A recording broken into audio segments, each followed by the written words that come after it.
Oke, ya. Assalamualaikum warahmatullahi wabarakatuh.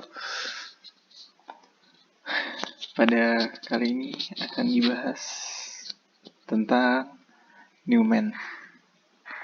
Ya, intinya bahas inilah. Oke. Mungkin di sini gue pakai kalau pointer emas kali ya. Jadi emas itu anggaplah pointer. Nah, ya sebenarnya Newman itu apa sih? Jadi simpelnya cara pandang aja sih. Gimana lihatnya gitu? Gimana kita lihat suatu senyawa? Contoh paling mainstream, misalnya ada etana CH3. Nah ini bisa kita pandang sebagai kayak gini nih. Ini misalnya gini, terus ini gini. Ya intinya inilah ya. Nah,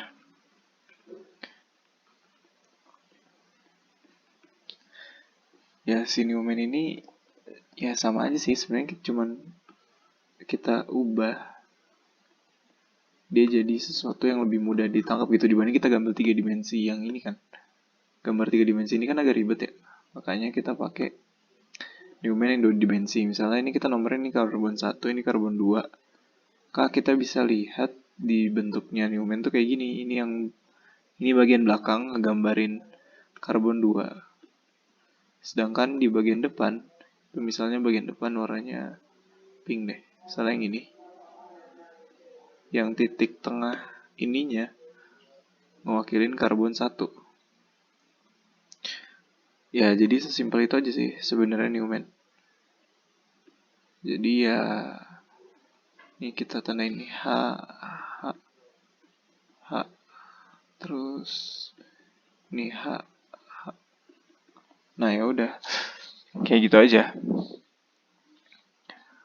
Nah, terus kita lihat dia tuh setiap atom tuh bakal, bukan setiap atom ya, tapi kalau kita lihat di struktur yang lagi-lagi yang ini, sebenarnya karbon yang di sini itu kan dia terhubung dengan ini kan, dengan karbon satu lagi. Ya kita bayangin aja dia bisa diputar gitu, dan emang faktanya bisa diputar. Jadi kita bisa putar ke sini. Nah, otomatis ya bakal muter dong. Berarti gambar konformasi Newman yang di sini itu juga bakal muter. Nah, gimana hasil muternya? Nah, umumnya muternya itu ya kayak apa ya, pelan-pelan gitu loh. Jadi misalnya dari sini dia tuh ke sini, baru dia ke sini. Jadi muternya 60 derajat sekali gitu. Jadi setiap sekali putar kita 60 derajat. Jadi misalnya kalau ini udah kita putar, hasilnya itu bakal kayak gimana? Hasilnya bakal kayak gini. Ini gue malas gambar H-nya, jadi anggap H-nya ada ya. Nah, dia bakal saling tertutup sempurna gitu, sama kayak kedua tangan lo tutupin gitu. Kan jadi, ya misalnya tangan kanan lo ke tangan kiri kan jadi kayak ketutup gitu kan. Nah, itu juga sama ini untuk konformasi Newman kayak gini. Nah, sebenarnya di sini kalau ketika terjadi konformasi yang sebelah kanan ini, atau kita sebutnya biasanya eclipse. Eclipse itu purnama ya, yaitu ketika tertutup sempurna, itu kita bisa bilang kondisi energinya tertinggi. Nah, kenapa kondisi energinya tertinggi? Kita lihat di struktur yang di atasnya. Kalau kita lihat H di sini sama H di sini, itu kan mereka pada dasarnya lagi di konformasi eclipse ya. Itu akan terjadi interaksi di sini, H ke H. Dan interaksi ini tolak menolak, ya otomatis ya karena mereka sejenis kan.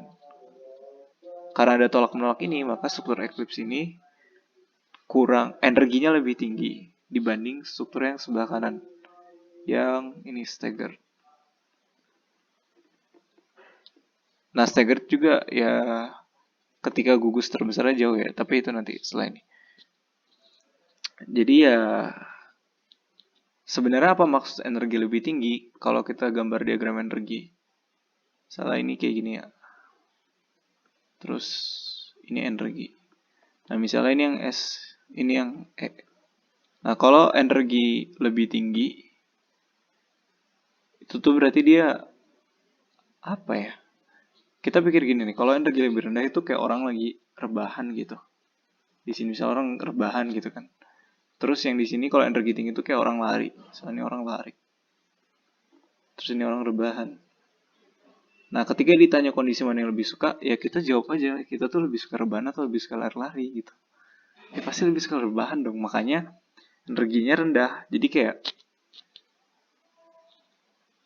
mungkin ini ya terdengarnya. Tapi kalau mau pahamin aja simpel itu. Jadi kayak keadaan rendah tuh lebih disukai aja energinya.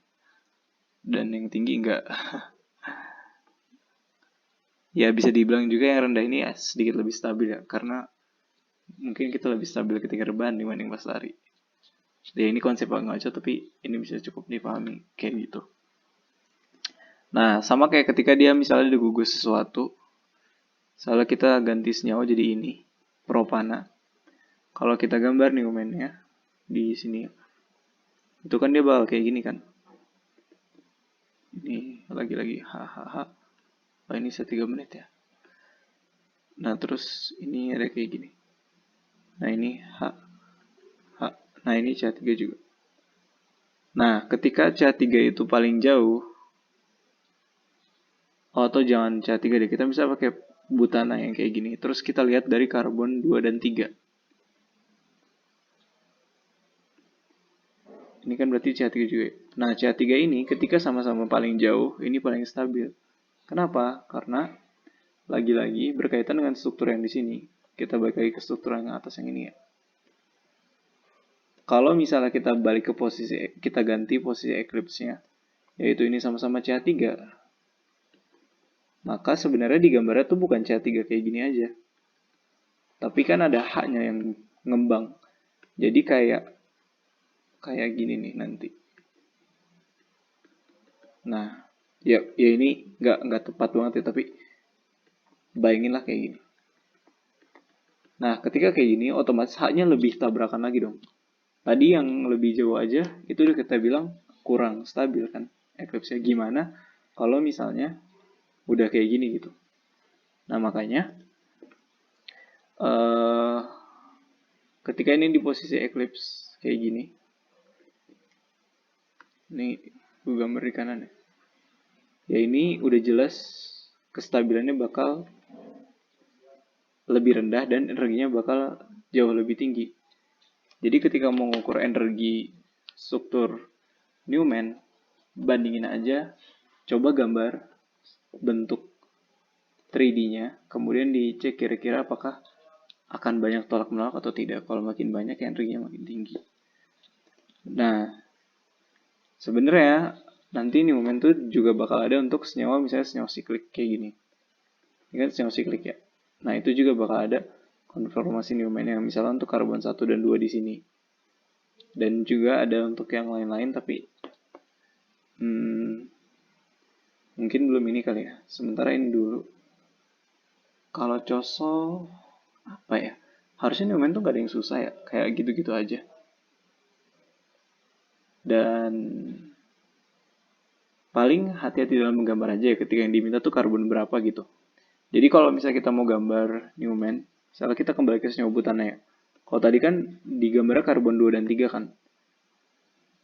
Kalau misalnya kita mau gambar 1 dan 2, maka kita lihat dulu mereka tuh pada punya apa aja. Karbon 1 yang ini. Salah warna. Karbon 1 yang ini. Dia itu kan cuma punya 3 H kan. Berarti kalau kita gambar dia itu punyanya ya udah 3 H doang. H. Nah, untuk karbon yang 2 yang ini kita lihat kalau dia tuh punya 2H. Oke, misal kita gambar dulu H-nya ada 2. Nah, yang satunya lagi apa? Yang satunya lagi itu sisanya. Sisanya tuh yang mana? Sisanya yang ini. Yang sisa yang ini, itu apa sih? C2H5, berarti kita gambarnya C2H5 gitu. Nah, kurang lebih gitu aja sih sebenarnya untuk yang Newman. Mungkin kalau ada soal boleh di drop kalau kalian nemu soal susah. Nah, gue juga nggak kepikiran soal susah. Harusnya gini-gini aja Newman, nggak terlalu susah. Ya, semoga membantu. Mungkin sekian. Wassalamualaikum.